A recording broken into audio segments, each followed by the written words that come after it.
TB की जो treatment है उसमें डिफरेंट ट्रीटमेंट प्रोटोकॉल हैं। जैसे अगर किसी को लेटेंट टीबी है यानी सिम्टम्स जो है वो अपेयर नहीं हो रहे, तो उसमें 6 to 9 मंथ आइसोनियाज़िड की मोनोथेरेपी की जाती है। यहाँ पे रेजीम को शॉर्ट फॉर्म से डिनोट किया गया है 6H and 9H। H stand for isoniazid here and 3 month once weekly isoniazid plus rifampicin that which is called 3HP. P is rifampicin, और 3 month daily isoniazid plus rifampicin that is called 3HR। ये जो 3 month वाले जो treatment protocol है ये less toxic होता है as compare to 6 to 9 month. और ये जो 6 to 9 मंथ वाला है इसमें रेजिस्टेंस का खतरा ज़्यादा होता है क्योंकि एक ड्रग से जो है वो बैक्टीरिया रेजिस्टेंट हो जाता है, ये जो माइकोबैक्टीरिया है। ठीक है, फिर एक्टिव टीबी या माइलेरी टीबी की जो ट्रीटमेंट है उसके 2 फेजेस होते हैं। First 2 month phase is known as intensive phase. इसमें आइसोनियाज़िड रिफैम्पिसिन इथैम्ब्यूटोल और पायराजिनामाइड दिया जाता है। ये फेज जो है इंटेंसिव फेज होता है। अच्छा, जो एड्स के पेशेंट हैं अगर वो कोमॉर्बिड हो जाते हैं ट्यूबरक्लोसिस के साथ, तो उनको रिफैम्पिसिन की वजह रिफाब्यूटिन दी जाती है क्योंकि उनमें और एंटीवायरल ड्रग्स भी चल रही होती हैं, तो rifabutin is more safer than rifampicin. ठीक है, इसके बाद जो 2 मंथ्स के बाद नेक्स्ट 4 मंथ के लिए रिफैम्पिसिन एंड आइसोनियाज़िड की थेरेपी दी जाती है कंटिन्यू, और ये फेज़ कंटिन्यूएशन फेज़ कहलाता है। अब यहाँ पे भी अगर एड्स पेशेंट होंगे तो उनको रिफाब्यूटिन दी जाएगी। ठीक है। अच्छा, अगर जो एक्टिव टीबी के पेशेंट्स होते हैं, लेटेंट टीबी के पेशेंट अपनी थेरेपी को डिसकंटिन्यू कर दें due to the adverse effects caused by these drugs, जैसे रिफैम्पिसिन जो है वो यूरिन डिस्कलरेशन कॉज करती है, आइसोनियाज़िड जो है वो सीवियर हेपेटोटॉक्सिसिटी कॉज करती है, और इसके अलावा जो है ये विटामिन B6 की डेफिशिएंसी भी करती है।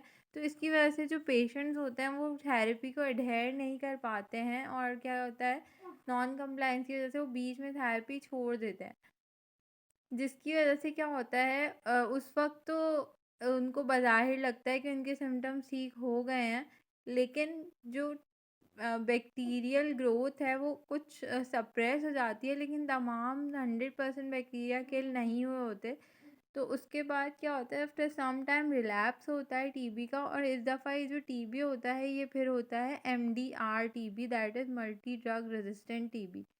MDR टीबी में जो पेशेंट है वो इन फर्स्ट लाइन में से 2 ड्रग से रेजिस्टेंट हो जाता है, यूजुअली आइसोनियाज़िड और रिफैम्पिसिन से रेजिस्टेंट हो जाता है पेशेंट, तब जो है उसको कहते हैं MDR टीबी।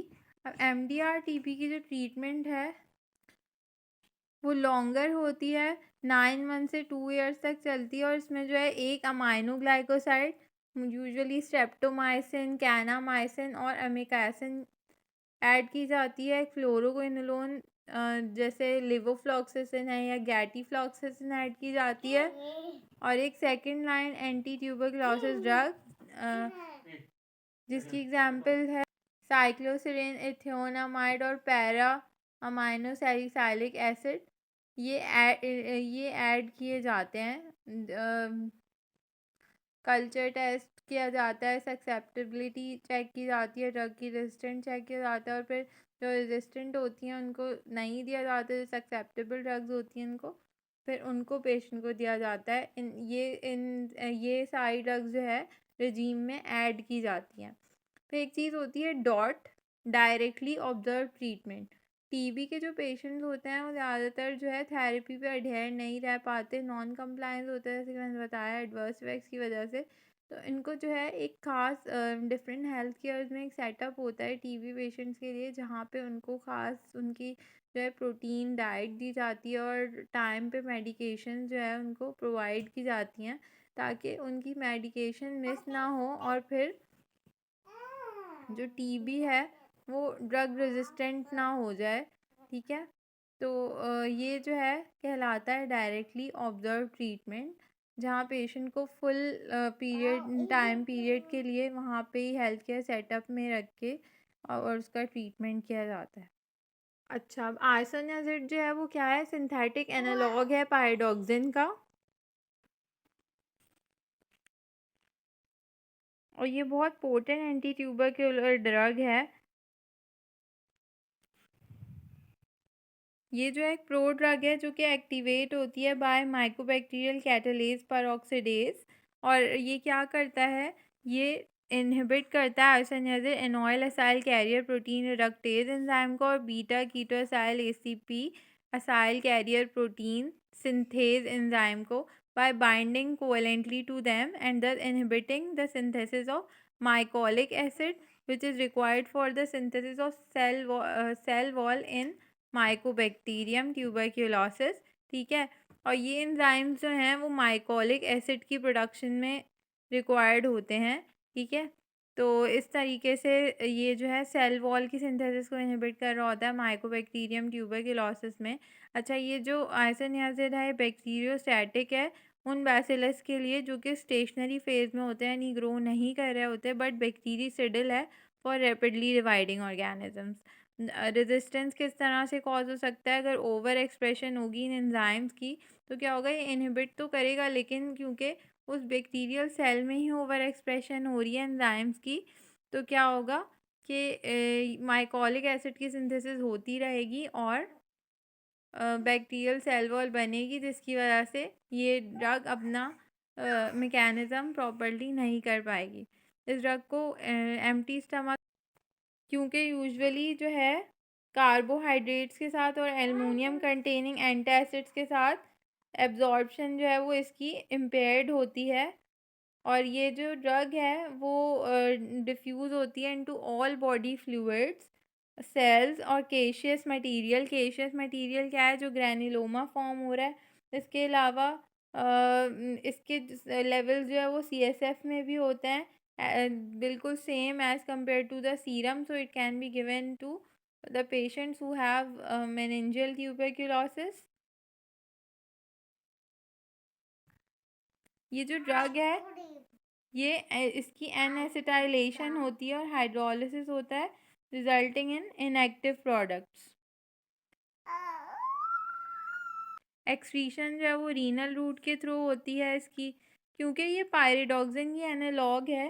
तो क्या होता है कि पायरिडॉक्सिन जो है वो एक्टिवेट होता है पायरिडॉक्सिल फॉस्फेट में और एज अ को फैक्टर एक्ट करता है डिफरेंट हमारे बायोकेमिकल प्रोसेसेस में। तो ये क्या करती है कि पायरिडॉक्सिन की, क्योंकि सिंथेटिक एनालॉग है, तो ये उसकी प्लेस पर जाके बाइंड करती है और इस तरीके से पायरिडॉक्सिन की जो है डेफिशिएंसी कॉज करती है, जिसकी वजह से पेरिफेरल न्यूराइटिस होता है या पेरिफेरल न्यूरोपैथी होती है। इसके अलावा ये हेपेटाइटिस कॉज करती है, क्योंकि इसका metabolite mono acetyl hydrogen form होता है, इसकी वजह से लिवर की इन्फ्लेमेशन कॉज करती है। ठीक है, तो इसके साथ जो है हमेशा विटामिन B6 की सप्लीमेंट्स दिए जाते हैं। अच्छा, जो रिफैम्पिसिन है वो क्या करती है? Transcription phase of bacterial protein synthesis को इनहिबिट करती है।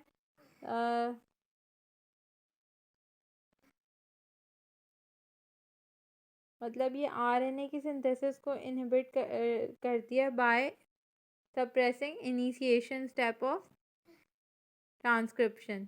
ठीक है, इसमें रेजिस्टेंस किस तरह से हो सकता है? अगर डिक्रीज एफिनिटी होगी to of drug to RNA polymerase enzyme. RNA polymerase enzyme involve in the synthesis of mRNA। ये ड्रग जाके उससे बाइंड करती है, अगर उसकी एफिनिटी डिक्रीज हो जाएगी तो रेजिस्टेंस कॉज होगा। इसके अलावा अगर ड्रग की permeability into bacterial cell decrease हो जाती है तो रेजिस्टेंस कॉज हो सकता है। इसके जो एडवर्स इफ़ेक्ट्स हैं उसमें नोज़िया है, वॉमिटिंग है, पैटोटॉक्सिसिटी है, फीवर्स, चिल्स यानी फ्लू लाइक सिम्टम्स है, मायल्जिया है, हिमोलाइटिक एनीमिया है, एक्यूट रीनल फेलियर है, क्योंकि ये रीनल रूट से जो है वो एक्सक्रीट आउट होती है। इसके अलावा शॉक है। इसके अलावा ये जो ड्रग है इसके सब्सटेंस का कलर रेड होता है। तो जो है ये ड्रग यूरिन्स की, टीयर्स की, स्वेट की, सलाइवा की डिस्कलरेशन करती है और इन सारे फ्लूइड्स को रेड ऑरेंज कलर का कर देती है। ये जो ड्रग है ये CSF में पेनिट्रेट करती है और इसके अलावा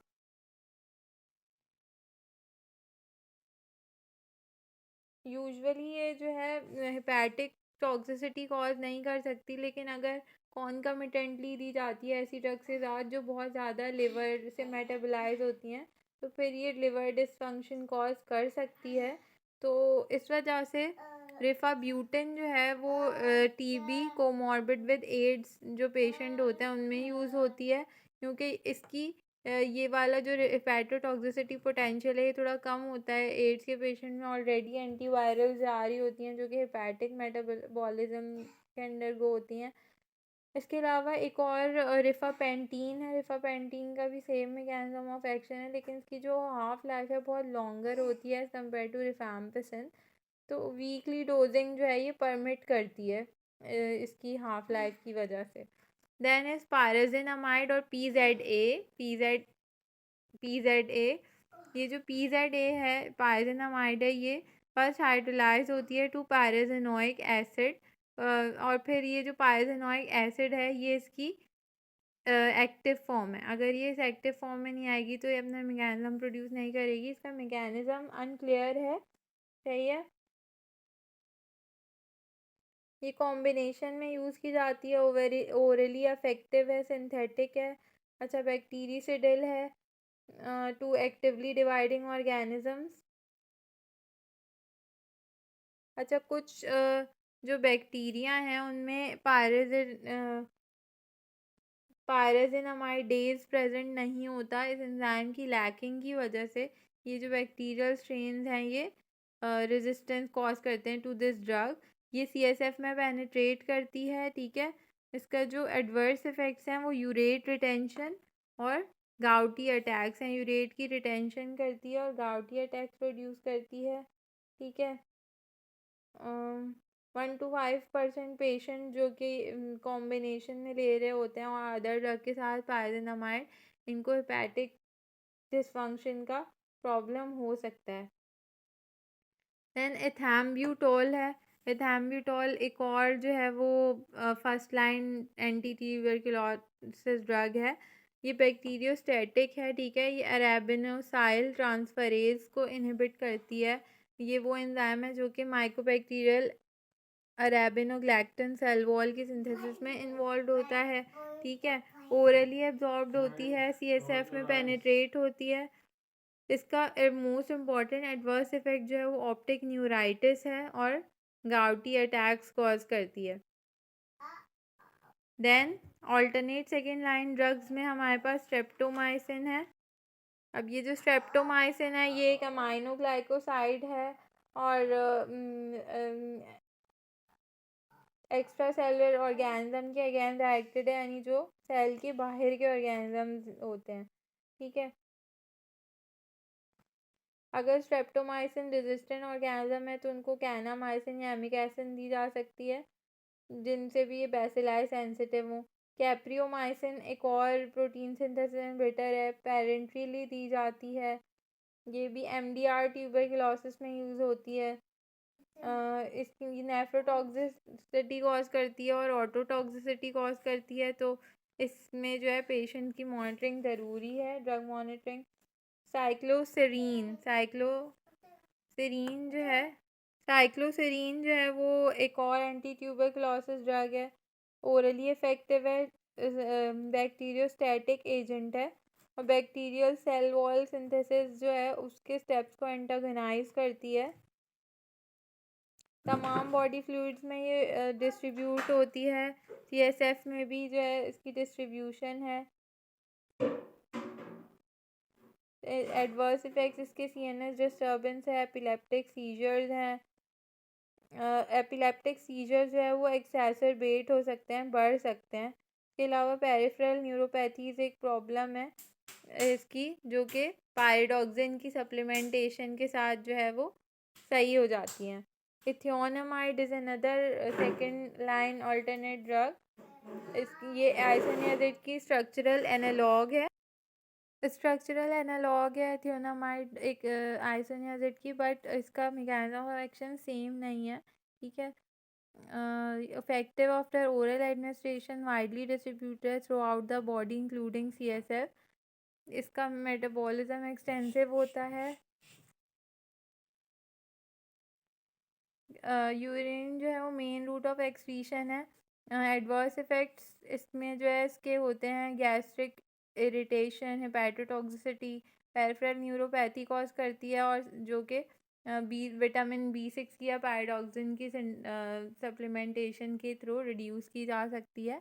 देन फ्लोरोक्विनोलोन्स में से लेवोफ्लॉक्सिसिन और गैटिफ्लॉक्सिसिन यूज़ होती है। सही है। मैक्रोलाइड्स में से एजिथ्रोमाइसिन या क्लैरिथ्रोमाइसिन भी समटाइम्स यूज़ की जाती हैं as a part of anti tuberculosis drug regime. ठीक है। उसके बाद नेक्स्ट डिजीज़ जो कि हम माइकोबैक्टीरियल जिस जो कि माइकोबैक्टीरियम कॉज करता है वो है लेप्रोसी, जो कि जो कि जिसका जो डिजीज़ कॉजिंग ऑर्गेनिज्म है वो है Mycobacterium leprosy, sorry Mycobacterium leprae. इसको हैंसेंस डिजीज़ भी कहा जाता है। इसमें क्या होता है कि जो बॉडी की डिफरेंट प्रॉक्सिमिटीज़ हैं, इनके नर्व्स जो है वो इनको इन पे अटैक करता है, और स्किन में जो है वो न्यूड्यूल्स कॉज करता है, scaly skin, dry skin cause होती है, पैचेस फॉर्म हो जाते हैं स्किन पर। तो ये सारे जो है वो लेप्रोसी के साइन एंड सिम्टम्स हैं। ठीक है। इसमें जो ड्रग्स यूज़ होती हैं वो डेप्सोन है और क्लोफाजेमीन है। क्लोफाजेमीन XDR में भी यूज़ होती है, एक्सटेंसिव ड्रग रेजिस्टेंट ट्यूबरकुलोसिस जो होता है। अच्छा, डेप्सोन जो है वो स्ट्रक्चरली रिलेटेड होती है सल्फोनामाइड से, और ये इनहिबिट करती है फोलेट सिंथेसिस को वाया डाइहाइड्रोक्टेट सिंथेज इनहिबिशन। ये बैक्टीरियोस्टैटिक है।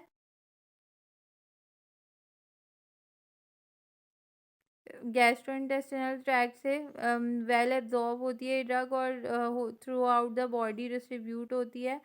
स्किन में जो है इसकी कंसंट्रेशन हाई होती है। इंटेरोहेपेटिक सर्कुलेशन में एंटर करके हेपेटिक एसिटाइलेशन होती है ड्रग की, और यूरिन के थ्रू या एक्सक्रीट आउट होती है। इसके जो डेप्सोन के एडवर्स इफेक्ट्स हैं इनमें हीमोलाइसिस, मैथ हीमोग्लोबिनीमिया, पेरिफेरल न्यूरोपैथी है, और इसके अलावा ये क्या करती है कि इराइदमा नोडोसम लेप्रोसम कॉज करती है, जो कि एक सीरियस और सीवियर स्किन कॉम्प्लिकेशन होती है लेप्रोसी की। ठीक है। ये जो कॉम्प्लिकेशन है इसको कॉर्टिकोस्टेरॉइड्स के साथ या थैलिडोमाइड के साथ करेक्ट किया जाता है। दैन क्लोफाजेमीन है। क्लोफाजेमीन क्या करती है, ये एक फेनाजीन डाई है बेसिकली, और ये क्या करती है DNA पे बाइंड करके उसको एज अ टेम्पलेट सर्व करने से रोकती है, और फ्यूचर जो उसकी DNA की रेप्लिकेशन होती है उसको इनहिबिट करती है।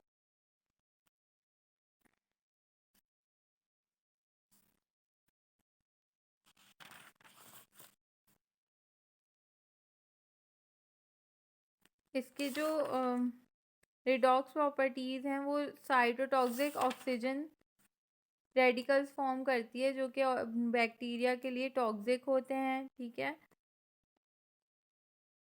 ओरल एब्जॉर्प्शन होती है इसकी, और ओरल एब्जॉर्प्शन के बाद ये तमाम बॉडी के टिश्यूज़ में एक्यूमुलेट करती है, बट CNS में एंटर नहीं करती है। और उसके बाद जो है ये क्या करती है, इसके एडवर्स इफेक्ट में एक तो स्किन डिस्कलरेशन है, रेड ब्राउन डिस्कलरेशन करती है स्किन की। इसके अलावा यूजिनोफिलिक एंटेराइटिस कॉज करती है ये। और ये जो है इसके एंटी इन्फ्लेमेटरी इफ़ेक्ट्स भी होते हैं, तो ये एराइदमा नोडोसम लेप्रोसम डेवलप नहीं होने देती है। So this was all about anti mycobacterial drugs. Hopefully you all understand this. If you have any related question, you can ask on WhatsApp group. Thank you, class.